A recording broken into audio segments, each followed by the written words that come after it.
Tennessee football is a big favorite in Saturday's game against South Carolina at Neyland Stadium, at least according to the sportsbooks. Welcome into this edition of the Volunteer State. I'm Blake Toppmeyer alongside the Knoxville News Sentinel's Adam Sparks and John Adams. The Vols took care of UTSA last weekend in a game that was pretty enough on the scoreboard. Maybe it wasn't always that way on the field, but now suddenly sportsbooks have Tennessee favored by somewhere between 11 points all the way up to 13 points. You see some places. So, guys, what do you think? Be all Vols all the time against South Carolina? Nothing to see here? It's kind of interesting to see. Yeah, we were talking about this at the UT press corps before Josh Heupel's press conference today, and we're all kind of asking each other the question, like, what are we missing? I thought the line would probably be like 6, maybe 7. The UT would be favored. You sort of usually give 3 points for the home team for home field advantage. And it's sort of a toss-up after that. So we were all looking around like, what do the gamblers know that we don't? Because Vegas always knows. They always know. And, I think it's a good wake-up call for us that follow the team that are so close to the team. Sometimes you can be too close. And I think the same thing for the fan base. Because so much of what I get from Tennessee fans, not from all, but from a lot, is why is this season so bad? Why are these players so bad? Why is the offense not working? How come they had a lull in the third quarter against UTSA? And how come they couldn't win in the Swamp? They haven't won in the Swamp in 20 years, but how come they couldn't win in the Swamp?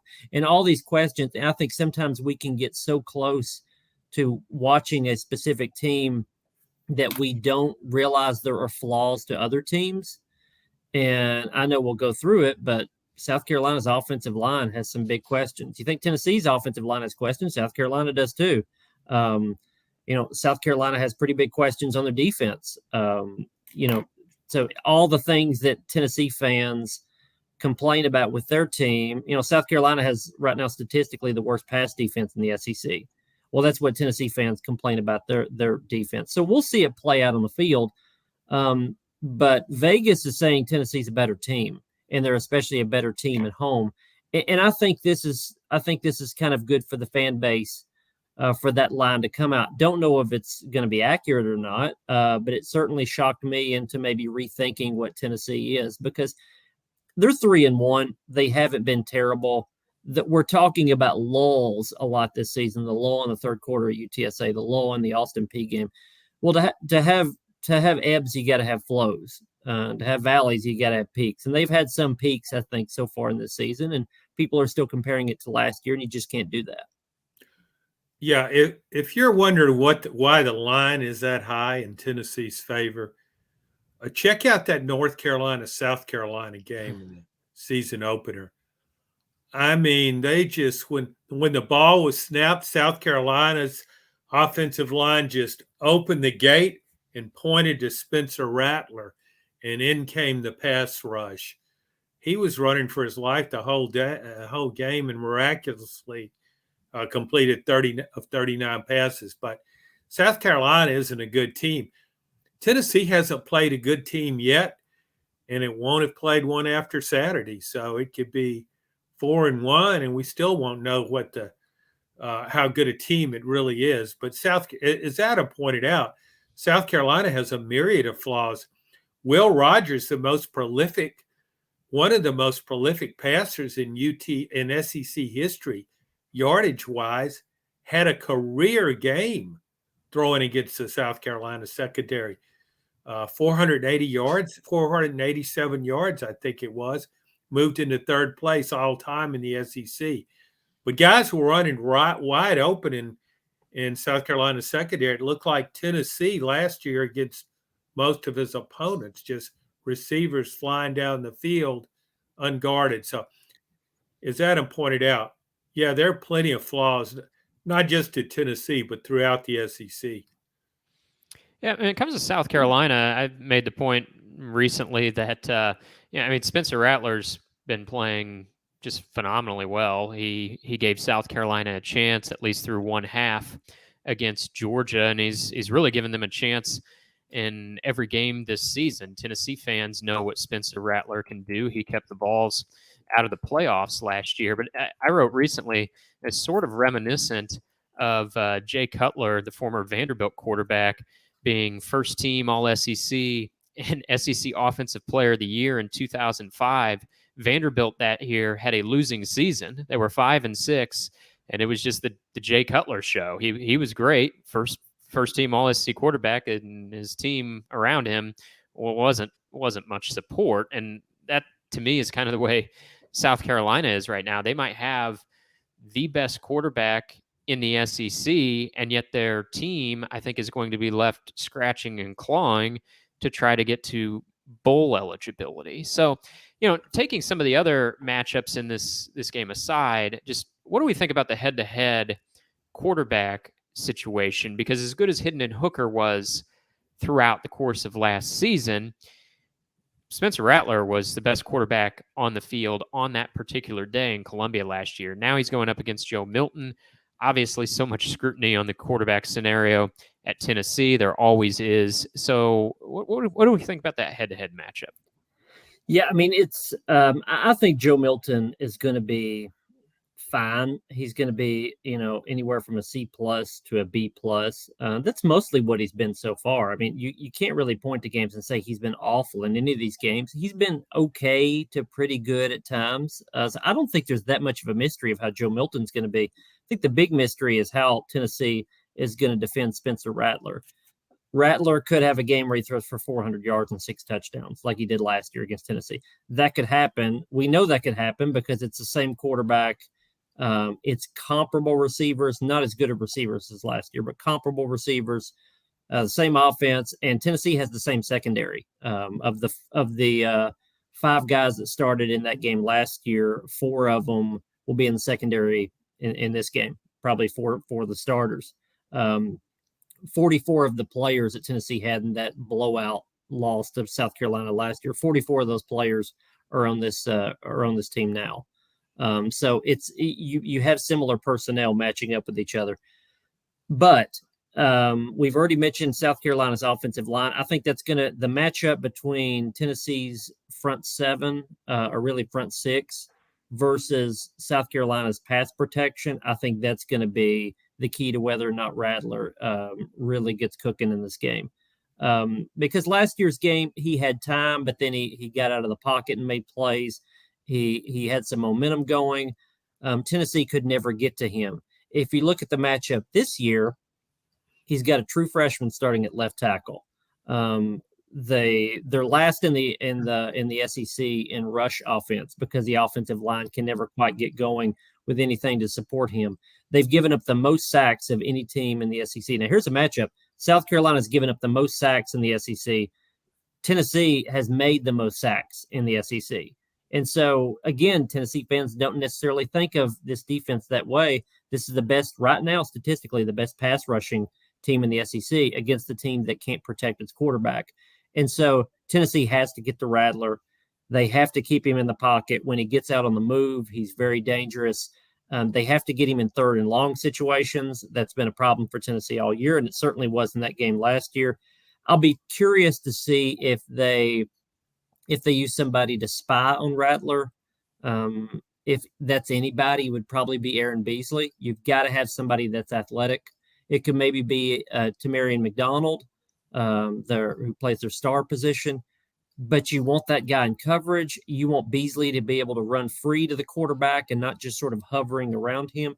And so they've got to make some pretty big decisions in their scheme and how they're going to approach Rattler, but then also how they're going to make in-game adjustments to defend him. And so much comes down to this first quarter of this game. We've talked all season about Tennessee having to get off on a really, really, really good hot start on the offensive side. I think it's more on the other side in this game. I think it matters more about what the defense does in the first quarter. Because if you can get to Rattler, you can put him in 3rd and long situations, you can get a couple of sacks, you can pressure him, you can hurry him, and establish that the pass rushing team is going to be the one that wins this game. Then you get the crowd involved, and then you've got a Loud Nealon and a Spencer Rattler that's rattled, no pun intended. And the opposite could certainly be true, but I think that's what makes this a first quarter is so important. In terms of the quarterback matchup, Spencer Rattler is the antithesis of Joe Milton. Milton just can't throw on the run. That's what Rattler does so effectively. A lot of times on the dead run with the defender in hot pursuit, his accuracy is remarkable given those circumstances. But Adam is certainly right about the mismatch in Tennessee's defensive front against South Carolina's offensive line. I'm actually surprised that Rattler's still playing. I didn't think he would get through watching the North Carolina game, the Tar Heels sacking him 9 times, and I never think of North Carolina as having this tremendous pass rush. So watching that, I really didn't think he'd make it through the Georgia game. But here he is, and South Carolina better have its backup quarterback ready Saturday night. When I look at this 4-game stretch upcoming, guys, I see a pivotal moment in Tennessee's season because you guys saw it last week against UTSA. I had another assignment elsewhere, but was following along from afar, read y'all's coverage. I mean, the scoreboard shows a blowout against UTSA, but I know there were some concerns, maybe not a 5-alarm fire, but some concerns that sort of popped up along the way of that win. And this feels like a season that's kind of hanging in the balance depending on what happens the next 4 weeks. I mean, this kicks off a stretch of South Carolina at home, then open date, then Texas A&M at home, road game against Alabama, road game against Kentucky. Those are not games I feel like you can pencil in wins. Those are not games where I feel like you can pencil in losses. They're, some version of up in the air. So I'm curious what each of you thinks Tennessee's record will be during this 4-game stretch, and whether you agree with me that this is the sort of the defining period of Tennessee's season here. Yeah, I mean, I think it's obvious that each game will tell us more about what to expect in the next one. If they lose the South Carolina game, my pick would certainly change quite a bit. If they win South Carolina, my pick would change quite a bit. But I know that I'm going to pick South Carolina. I know that I'm going to pick Tennessee to win a close one this week. And so taking that outcome and pushing it forward into Tennessee being 4-1 going into the bye week and getting that SEC win and winning at home and knowing that A&M is on the other side of that bye week when they should be healthier. And again, in my mind, they're coming off a win and going to be at home against A&M. I would have to count that one as a win. If I count Alabama as a loss, Kentucky as a win, Josh Heupel's teams have always played well, especially on offense against Kentucky. Then that means they're 3-1. I think I could see 2-2, but I think I would pick Tennessee at 3-1. And I suddenly do the math in my head of what that means for the season. Well, they're 3-1 now. If I'm picking them to go 3-1 in the next 4-game stretch, I think 3-1 is plausible in the last stretch. They would have UConn, Missouri, and Vanderbilt, probably a loss to Georgia, but that means my 9-3 pick at the beginning of the season would still hold. And I know we've talked about it on here before, but this team can be worse than last year and worse than what you think the record would be and still end up with a pretty good record. And so that certainly would happen if they would go 3-1 in these next 4 games, and I think that's very plausible. I like the way Adam's still clinging to his preseason prediction. I discarded mine watching that Tennessee-Florida game, 10-2. That I threw that right out the window. So I look at the next 4 games. I expect Tennessee to win against South Carolina Saturday, but I also think it could lose the next 3 after that. I guess I would go with 2-2. But A&M and Alabama back-to-back, I think, is going to be very difficult for Tennessee. I actually think Texas A&M matches up with Tennessee better than Alabama does. A&M's strengths go after Tennessee's weaknesses, secondary, and Tennessee's offensive line. A&M has a deep defensive front. So I guess I would stay. I would say 2-2, but I wouldn't rule out 1-3. I think that, let me just say this. I think so much of this season is similar to Josh Heupel's first season in 2021. It's hard to remember back then, but we judged games, whatever the outcome was, we would judge their season as a whole based on the outcome of that game. They got beat pretty bad by Florida earlier in the year, so we didn't quite know what Tennessee had. Then they blew out Missouri in what would have been this game, their game, and then suddenly we thought, okay, this offense is going to be good. We learned more about them each week and sort of blanketed that opinion on the entire season. That was not the case last year. Whether they would win or lose a game, we would say they're just really good and they're going to put up points on everybody. I think that really points to where the confidence level of this team is, that it's so tenuous. It can really, if they beat South Carolina, it's really going to go up. If they lose to South Carolina, you feel like it's going to drop. And I think that speaks to the trust of this team, or lack thereof, the lack of confidence in this team for a team that should be pretty good. I think there's so much week to week. Yeah, and my confidence in Tennessee, I don't even know if I'd describe it as tenuous. I think it's shot 4 games into the season. John, I thought you might go 1-3 in the next 4. You cooled off that one in the end. I'm going to do the same. I'm kind of tempted to go 1-3 in these next 4, but I will take what I feel is the safer landing spot of 2-2. I think they win on Saturday. South Carolina has a myriad of issues that Spencer Rattler is covering up. I don't think his supporting cast wasn't great last year. I think his supporting cast is worse this year. And as Adam mentioned, South Carolina's got the same defensive issues as Tennessee and more. So I like Tennessee better than South Carolina. Like John, I do not like that matchup against Texas A&M at all. That was a game that I had marked down as a loss for Tennessee coming into the season. Haven't seen anything that makes me think differently. We think, oh, well, Texas A&M lost at Miami. True. I think Miami is a better team than Florida. I mean, Miami, granted, they haven't played much other than Texas A&M in terms of quality opponents, but they're tearing one team after another asunder. I think Miami might just be pretty good, and Texas A&M is loaded with weapons that I think is going to be a handful for Tennessee. And I don't think Tennessee wins on the road at Alabama, but I guess I can't shake the history of Tennessee and Kentucky, so I've got that one marked down as a win. Although if we're looking at the product the last few weeks, I don't know that I've seen a lot from Tennessee that tells me that they're better than Kentucky. I just think about the history when I think about that matchup, so that gets me to 2-2.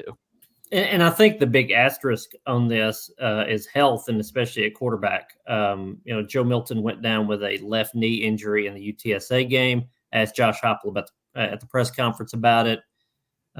He indicated that Joe's fine, that he was back at practice. He expects him to play. Now, we've heard him, say things about injuries before that you had to end up taking with a grain of salt. But I believe this one. And also, Joe Milton returned to the game, played fine, and said he was okay after that. I think he could be limited in how much he runs. He could maybe be limited a little bit in his mobility, which could play into this game somewhat. But the asterisk on what we're saying about the records in the next month or overall comes down to his health, because his injury, which appears to now be minor, was ugly when it happened. It looked like he blew out his knee there for about 5 seconds till he popped up and sort of walked it off. If he goes out of a game for a long period of time, and Nico Iamaleava, the freshman, the 5-star freshman, is then your starter, that record changes, outcomes change. And I know a lot of Tennessee fans wanted Nico to get into the game earlier the other day. I think he probably would have if Tennessee had scored right away to start the second half and made it like 38-0. I think Nico gets in the game. But the back-to-back 3-and-outs and UTSA scoring twice, it was then 31-14 mid-third quarter. Well, then you got to keep your starters in, because you could give up that game if you suddenly go to the backup quarterback that quick. So they took snaps away from Nico, I think, just by letting UTSA back in that game a little bit. But he hasn't had snaps. He's thrown like 6 passes all year. He's been in like less than a dozen snaps all season. He's only played in 2 games, and that was mop-up duty. So, and people want to see Nico as if, he's Dan Marino ready to go, and you just have to take the bow off and, open him up, and he's ready to go. And that's not the case. He's not ready yet. The talent is there, but the experience is not. The savvy is not. I had people in my inbox ask me, why don't they call good plays for Nico? Because he looked sort of herky-jerky and awkward and wasn't quick through his progressions and didn't look like he quite knew what to do, very quickly. Well, that's not the play calling. That's because he's a freshman quarterback that's been in like 5 minutes of college football games. That's why. That's what they see at practice. That he's got a lot of talent, but it takes a while to get into this. So if Joe Milton were to go down in a serious way, like could have been the other day, then the picks have to change, because it would take Nico, I think, at least a couple of games to get into winning quarterback shape, so to speak. I have to call out Adam for violating podcast policy. Even though he pronounced Nico's surname very accurately, he's just Nico on these podcasts, Adam. Just Nico. Because I don't want to have to deal with that. I tried. And by the way, I'm about 60% correct on how to pronounce the last name, but you just say it real fast. I say it confidently and fast, which means it's correct. Yeah. You mentioned Joe Milton's health, Adam. Cooper Mays ever going to play again?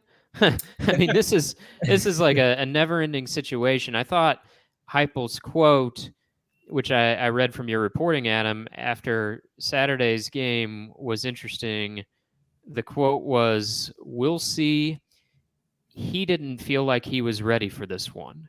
Not we didn't feel like he was ready for this one. He didn't feel like he was ready for this one." Am I reading too much into that?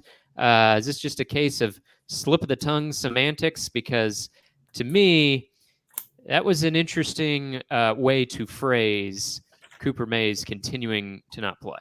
There's some semantics in there. In the moment when he said that, I was reading into it what you were reading into it, which is, well, now first off, let me say, we have to deduce that he's medically cleared to play because he has practiced. He has warmed up the last 2 games. He snapped to the 3rd string quarterback 2 games ago in warm-ups. He snapped to the 2nd string quarterback in warm-ups this time. So, in warm-ups, pay attention to who he's snapping to. So he was available if needed to play in this game, and we were told it was a coach's decision or game time decision. So I read a little bit into it when he said it. Now, since then, I've heard more on background that it's more that they're being patient with him. I haven't nailed down the procedure to the point where I could report it, but I do know what the procedure is, and it's not an instant just I'm healed and I roll out there and I start playing. You have to go slowly. You have to take contact. You have to see how you handle contact, and he's going through that. I don't think he had much contact in practice 2 weeks ago. I don't know if he had much of any this last week, maybe some, but I think they're trying to figure out how to make the transition from practice to game. And, what threw everybody off is that 2 games ago, Josh Heupel sounded publicly like Cooper Mays was going to play, and then he didn't all. So I don't know if maybe Heupel knew what he was saying there, or there was some gamesmanship there to maybe, make Florida think he was going to play. I don't know really how that would make that much difference, but I don't think it's a Cooper Mays just doesn't want to play. I don't think that's the case. It is funny though. I got a message from a Tennessee fan a couple days ago that was asking about Cooper Mays' redshirt availability. That maybe he can just don't play maybe he just won't play at all and that gives redshirt back. He actually has 2 years of eligibility left, and I think he would like to be in the NFL before 2 years down the road. So that's not in play. I would say it's a pretty good chance that he will be available to play in this. But to this point, we don't know. It's when he gets out on the field, that's when we'll know. Until then, I'll believe it when I see it. And by the way, they have other injury issues too. Brew McCoy and Ramel Keaton both left the game the other day. I think Brew was fine. Ramel probably fine, but I would think it's going to take some treatment for him to get back anywhere close to 100%. He was dealing with injuries anyway before the UTSA game. So I would think Brew is going to be fine. Ramel's a little more questionable to probable, I would think. Keenan Peely, the linebacker, is still not back, and I don't think he'll be back in this game.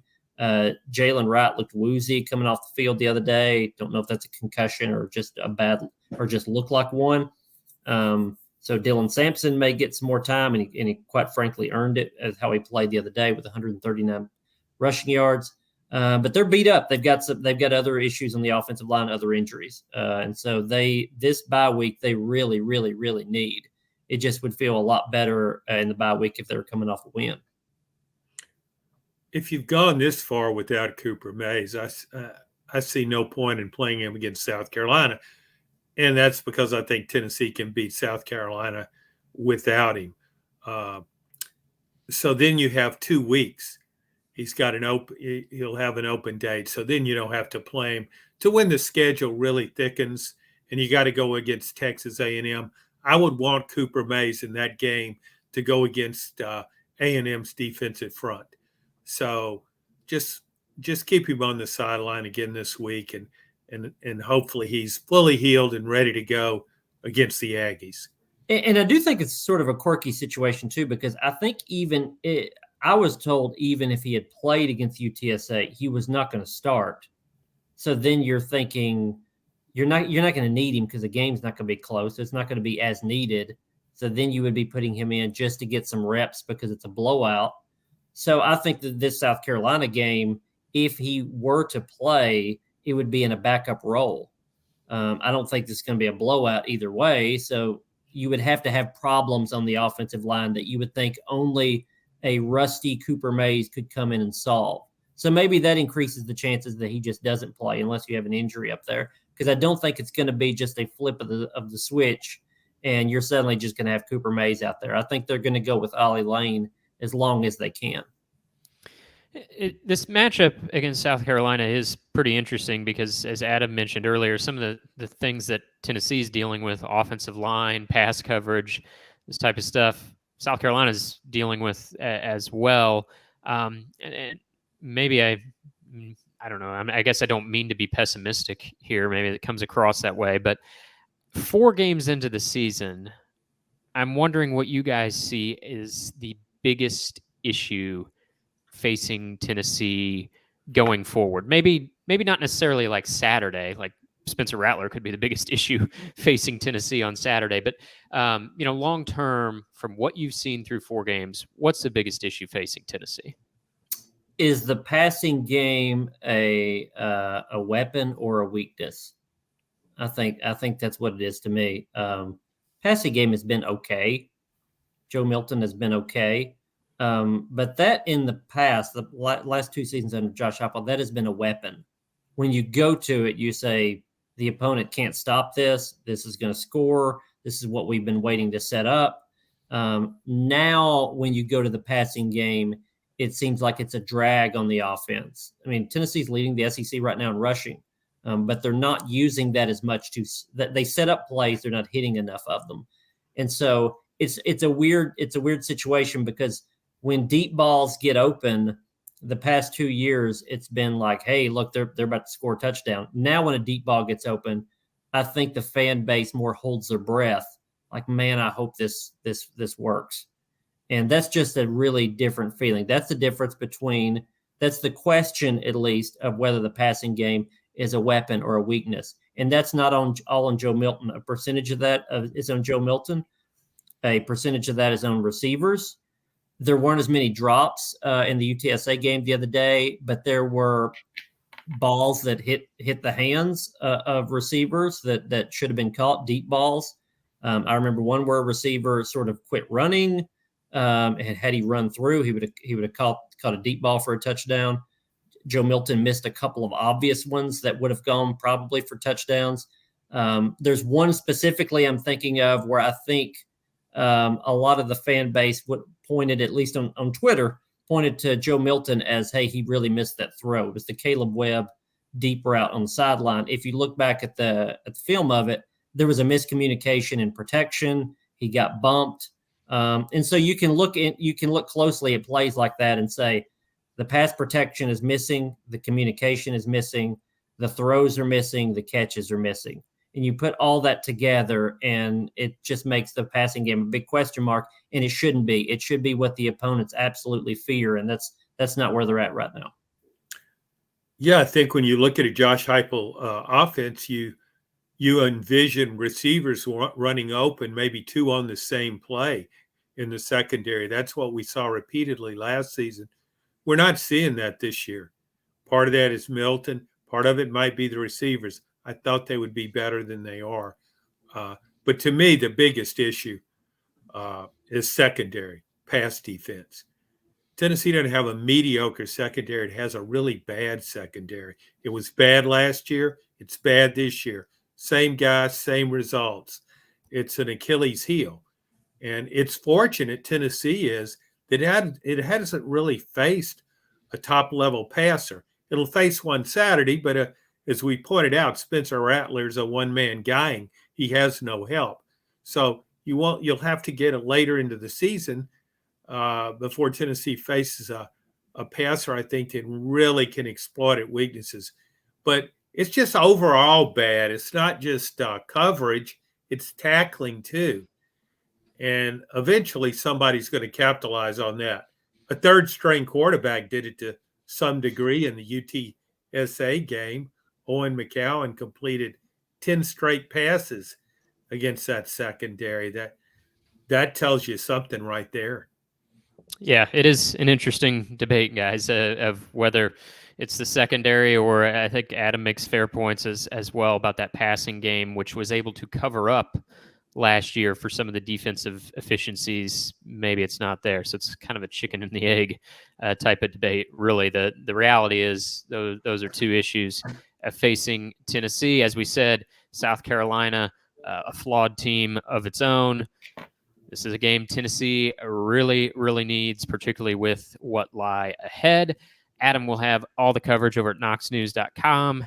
You can also check out John's commentary throughout the week and on game day, and we will be back with you to discuss next week. Thanks for listening to this edition of the Volunteer State.